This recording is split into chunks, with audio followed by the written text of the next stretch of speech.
আজকে ছিল সানডে, তাই সকাল সকাল বাজারে চলে এসেছি বাজার করতে। মাছ মাংস সব এক সপ্তাহ আমরা কিনে রাখি। রোজ বাজার করা সম্ভব হয় না। আর বাজারে কত বড় একটা শোল মাছ এসছে, আমি তো বাবা কখনো আগে এত বড় মাছ দেখিনি।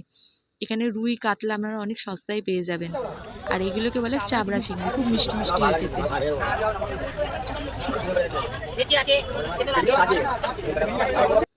এই মাসির কাছে আমরা বিভিন্ন ধরনের মাছ পেয়ে থাকি এক জায়গায়।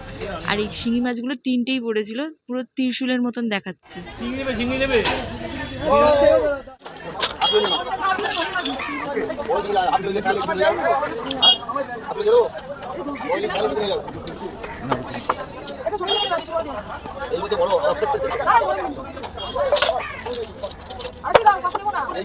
গুলু একটু চিংড়ি খেতে পছন্দ করে, তাই একটু বেশি করেই চিংড়ি নিয়ে রাখি। আর আমিও ভালোবাসি খেতে। আর দেশি ডিম পেয়ে গেছিলাম, ওই জন্য ওর জন্য একটু ডিম নিয়ে নিলাম, কারণ ও তো পোলট্রির ডিম খায় না খুব একটা। আর দেশি ডিম খাওয়া শরীরের পক্ষে খুব ভালো।